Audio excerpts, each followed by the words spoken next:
So, hi everyone. After many summer holidays, you were feeling nice?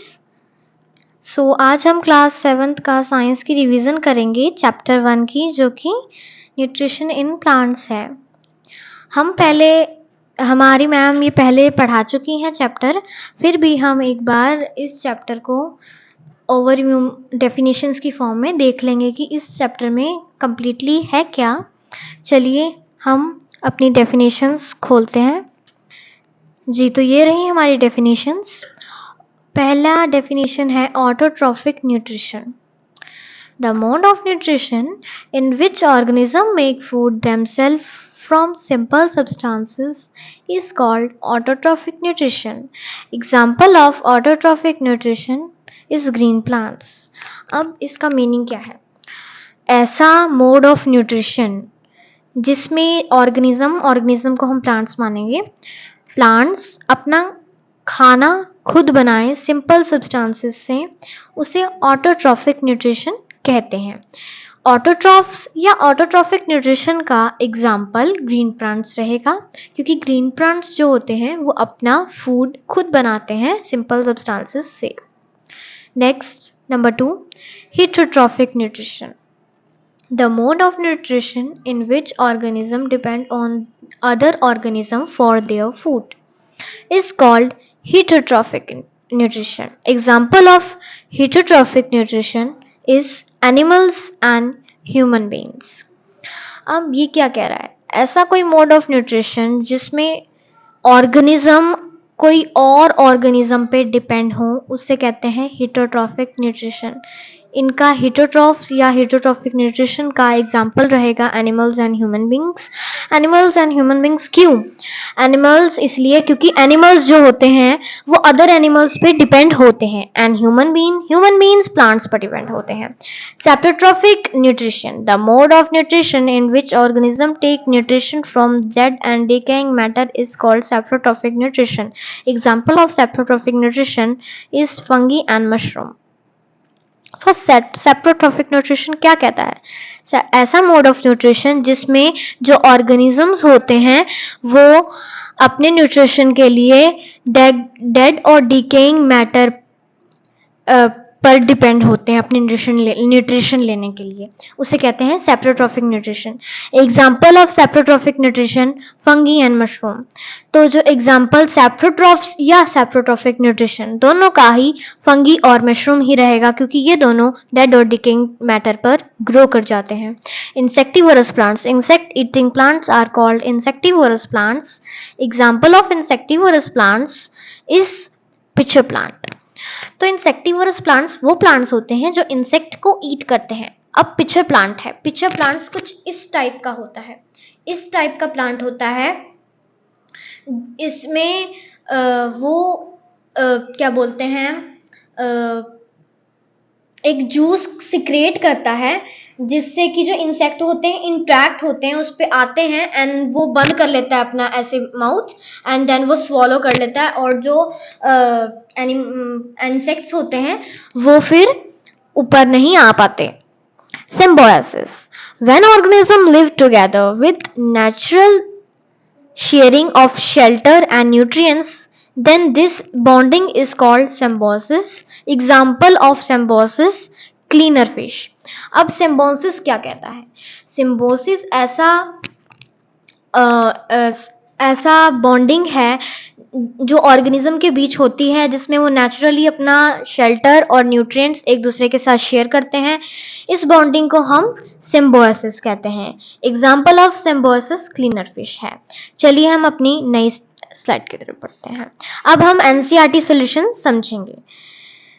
तो हमारा first question क्या है? Why do organism need to take food? अब जो organism है उन्हें फूड लेने की जरूरत क्यों पड़ती है? Food is needed bye all organism for many purpose. जो फूड है वो बहुत ही पर्पज के लिए यूज होता है ऑर्गेनिज्म के द्वारा। A, the main function of food is to help in growth. जो मेन फंक्शन होता है फूड का वो होता है बॉडी की ग्रोथ करवाना। Food provides energy for movement such as running, walking or raising our arms. तो जो फूड है वो हमें ऐसी एनर्जी प्रोवाइड कराता है जिससे हम मूवमेंट कर पाते हैं अपनी बॉडी की, जैसे कि रनिंग, वॉकिंग और रेजिंग आवर आर्म्स, जैसे कि हम ये करते हैं। तो ये हमारी बॉडी की मूवमेंट हो रही है, मैं हैंड इधर उधर कर रही हूँ, ये मेरी मूवमेंट है, बॉडी की मूवमेंट है। तो ये हमें एनर्जी प्रोवाइड करता है, इसी से हम ये सब मूवमेंट्स कर पाते हैं। C, food is also needed for the replacement and repair of damage part of the body. अब जो फूड है वो रिप्लेस करता है हमारे बॉडी के पार्ट्स, और डैमेज पार्ट्स जो होते हैं उन्हें रिपेयर करता है। अब जैसे कि हमारी कहीं हड्डी टूट गई है तो हम एक बार डॉक्टर के पास जाते हैं, वो हमें प्लास्टर चढ़ा देते हैं, वो उसके अंदर से वो ठीक कैसे होता है? फूड की वजह से होता है। हम फूड खाएंगे, उसके अंदर न्यूट्रिशंस जाएंगे, तभी वो ठीक होगा। D, food gives us resistance to fight against diseases and protects us from infections. जो फूड है वो हमें हेल्प करता है डिजीजेस को फाइट करने में, और इन्फेक्शंस जो हमें हो जाते हैं उनसे बचने की हेल्प करता है। अब हमारा अगला क्वेश्चन क्या है? Distinguish between a parasite and सेप्रोट्रॉप।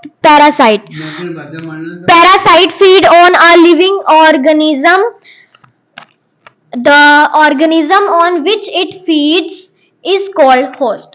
अब जो पैरासाइट प्लांट है वो लिविंग ऑर्गेनिज्म पे फीड करता है। वो लिविंग ऑर्गेनिज्म क्या होता है? उसी का होस्ट, जो उसे खाना प्रोवाइड कराता है।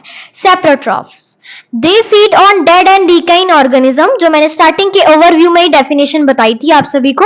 They do not feed on a living organism, ये लिविंग ऑर्गेनिज्म पे फीड नहीं करते, ये डेड और डिकेइंग ऑर्गेनिज्म मैटर पे फीड करते हैं। चलिए हम अपने अगले स्लाइड के क्वेश्चन पे बढ़ते हैं।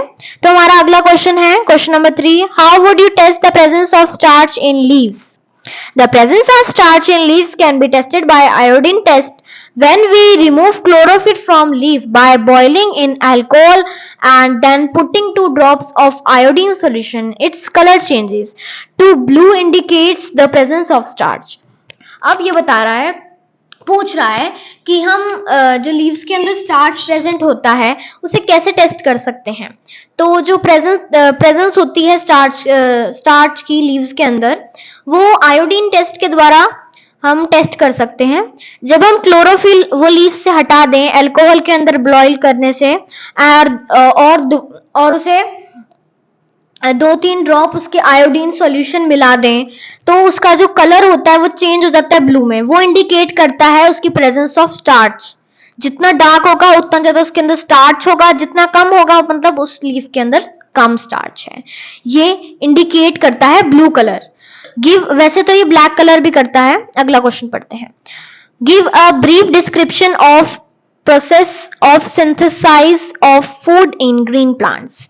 ये बोल रहा है कि आप एक ब्रीफ डिस्क्रिप्शन दो फोटोसिंथेसिस के प्रोसेस का, जिसको सिंथेसिस भी कहते हैं, जो कि ग्रीन प्लांट्स के अंदर होता है।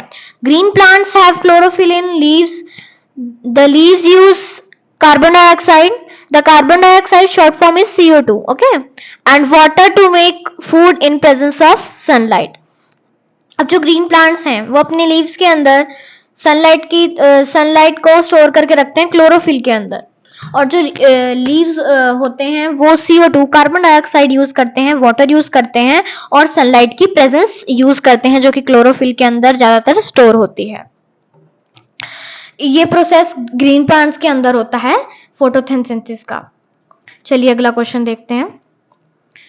Question number 5, show with the help of a sketch that the plants are the ultimate source of food. इसका आंसर है solar energy, green plants, herbivorous, carnivorous, and then green plants, herbivorous, carnivorous, decomposers. These are ये आपकी एक sketch है, ultimate source of food एक sketch है plants का। Solar energy लेते हैं, ग्रीन प्लांट्स लेते हैं, हर्बीवोरस उसको खा लेते हैं, कार्निवोरस हर्बीवोरस को खा लेते हैं। ग्रीन प्लांट्स भी डिकम्पोज हो गए, हर्बीवोरस भी डिकम्पोज हो गए कार्निवोरस के पास, और कार्निवोरस को भी तो कोई ना कोई कार्निवोरस खाएगा ना, जैसे कि डियर है ना, उनको लायन खा लेगा या टाइगर खा लेगा। इसी तरह से ये साइकिल है, स्केच है। अगला क्वेश्चन है हमारा filling the blanks. A, green plants are called dash since they synthesize their own food. अब मैंने आपको एग्जांपल स्टार्टिंग में ही बता दिया था ओवरव्यू में, जो ऑटोट्रॉफिक है वो किसका एग्जांपल है? ऑटोट्रॉफिक न्यूट्रिशन, ऑटोट्रॉफिक न्यूट्रिशन का क्या एग्जांपल था? Green plants. तो इसका आंसर क्या होगा? Green plants are called autotrophs since they synthesize their own food.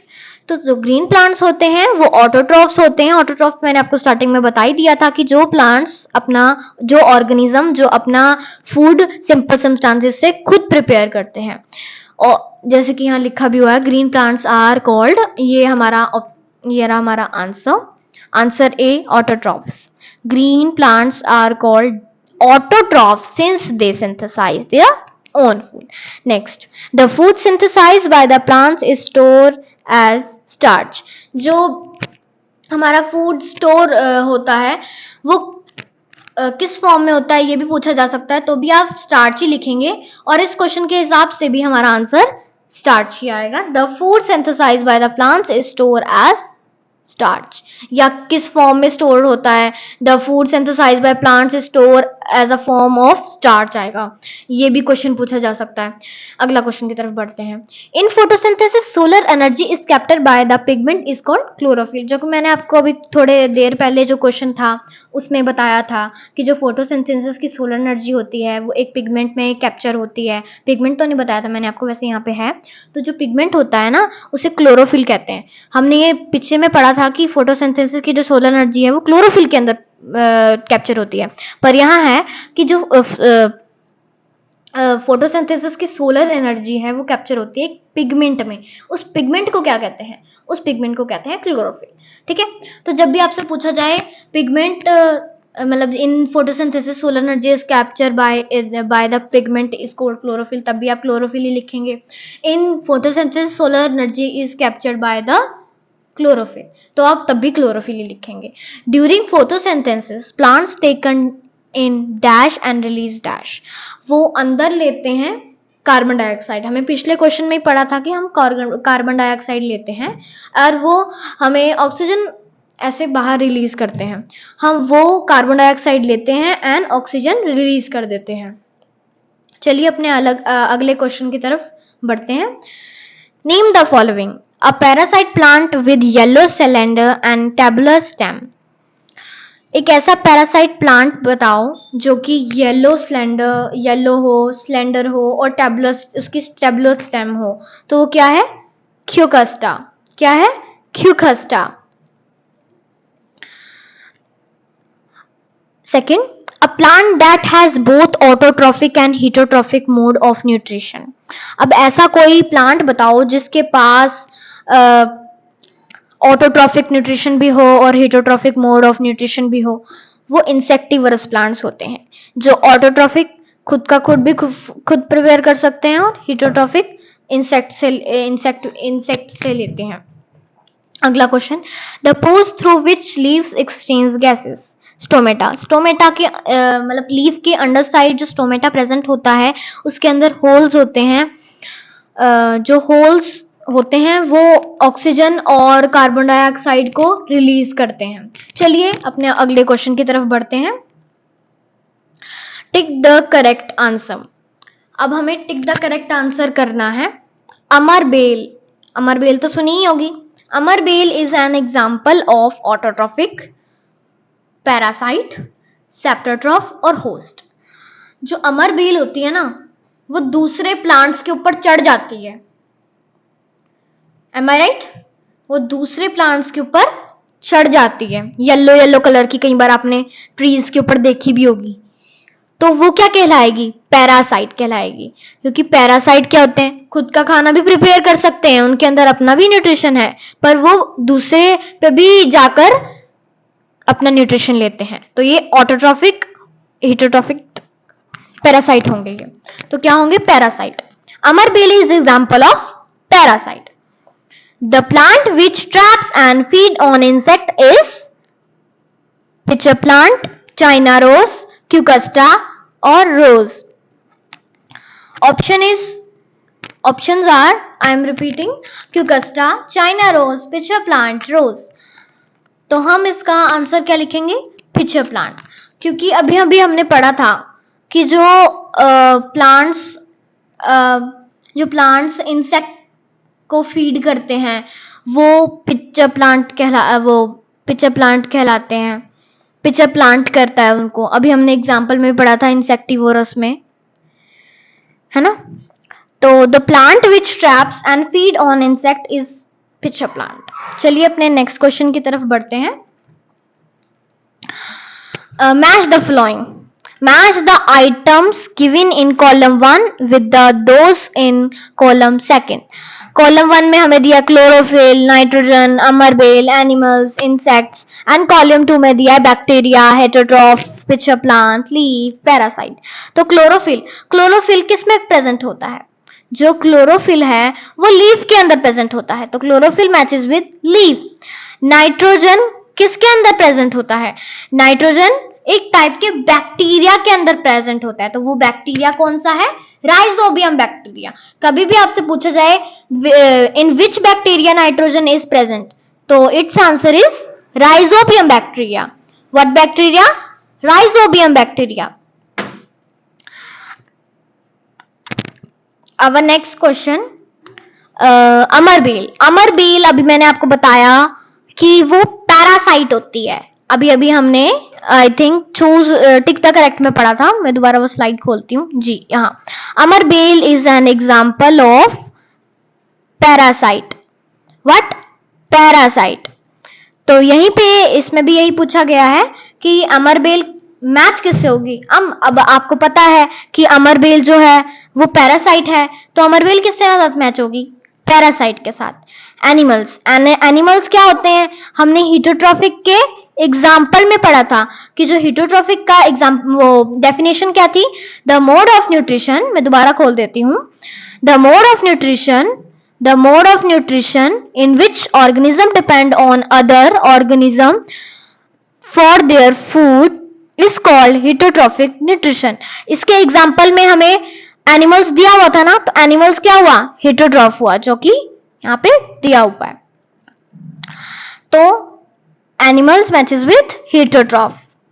Insects, अब इंसेक्ट्स को कौन कैप्चर करता है? Pitcher plant. अब पिचर प्लांट मैंने आपको बताया था कि ऐसा जूस सिक्रेट करता है जो इंसेक्ट को इंटरेक्ट करता है और उस पे आते हैं एंड देन वो अपना माउथ क्लोज कर लेता है एंड वो अंदर ही रह जाते हैं जब तक वो डाइजेस्ट नहीं कर लेता। चलिए अपने नेक्स्ट क्वेश्चन की तरफ बढ़ते हैं।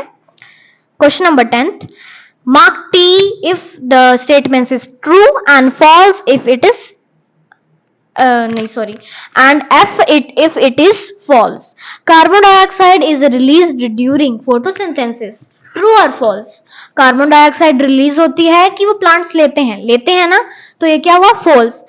और अगर यहाँ पे ऑक्सीजन होता, कार्बन डाइऑक्साइड की जगह अगर यहाँ ऑक्सीजन होता तो ये ऑप्शन ट्रू होता, क्योंकि ऑप्शन जब यहाँ ऑक्सीजन होगा क्योंकि वो ऑक्सीजन जो है वो रिलीज होती है फोटोसिंथेसिस के प्रोसेस में, कार्बन डाइऑक्साइड ले जाती है, तो यहाँ फॉल्स हुआ। Plants which synthesise their food themselves are called saprotroph. No, अपने आप सिंथेसाइज करने वाले तो ऑटोट्रॉफ होते हैं। अगर यहाँ सेप्रोट्रॉफ की जगह ऑटोट्रॉफ होता तो ये आंसर ट्रू होता।